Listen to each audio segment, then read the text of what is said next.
merayakan Paskah ini, apa hal-hal sederhana yang harus dikerjakan orang percaya dalam menuntaskan amanat agung? Terkadang orang percaya bingung mau buat apa, sehingga banyak orang percaya hanya jadi penonton. Ya, kita memang disuruh untuk memberitakan Injil, dan memberitakan Injil itu adalah tugas utama kita, ya. Kita memang orang percaya itu diberikan karunia yang beda-beda.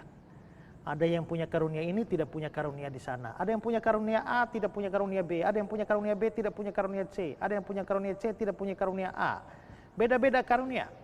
Ya, tetapi panggilan utama karunia apapun itu semua orang harus melayani sesuai karunianya. Tetapi penginjilan itu bukan karunia. Penginjilan itu adalah untuk semua orang percaya.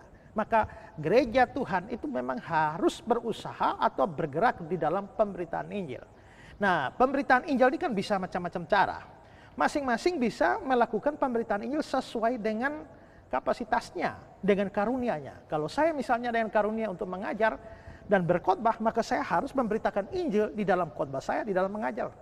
Kalau misalnya seorang apologet, maka dia harus memberitakan Injil di dalam dunia apologetika. Kalau dia seorang penulis, maka dia harus memberitakan Injil melalui tulisannya. Kalau dia seorang penyanyi, dia harus memberitakan Injil lewat nyanyiannya. Kalau dia seorang guru sekolah minggu, dia ngajar memberitakan Injil melalui kegiatan sekolah minggu. Atau dia seorang dosen teologi, dia harus memberitakan Injil melalui kedudukannya sebagai dosen. Jadi apa saja kedudukan orang Kristen, dia harus beritakan Injil. Termasuk di dalam adalah penginjilan pribadi. Maka ini harus dikerjakan oleh semua orang Kristen. Nah, jangankan orang Kristen terlibat dalam penginjilan pribadi, banyak orang Kristen sendiri tidak mengerti Injil. Itulah sebabnya maka perlu Injil diberitakan di gereja-gereja. Kalau sudah ngerti, ya, sudah orangnya sudah terima Yesus sungguh-sungguh, baru dilatih. Saya kira misalnya ada gerakan-gerakan seperti EE misalnya, ya, Evangelism Explosion, yang melatih orang-orang awam untuk beritakan Injil. Turun, cari orang, sampai di jalan-jalan, di kampung-kampung, beritakan Injil kepada mereka. Nah, KKR juga bagus sebenarnya untuk beritakan Injil. Sayangnya, KKR sekarang itu lebih banyak menonjolkan mujizatnya, menonjolkan kesembuhan ilahi ketimbang penginjilan. Sehingga akibatnya, saya sering bilang, kalau modelnya hanya kesembuhan melulu, maka itu bukan KKR, bukan kebaktian kebangunan rohani, itu kebaktian, itu KKJ, kebaktian kebangunan jasmani. Ya. Jadi harus beritakan Injil. Nah, kita bisa terlibat di dalam pemberitaan Injil misalnya dengan terjun langsung pada pemberitaan Injil, bisa mendukung di dalam doa, bisa mendukung di dalam dana, ya.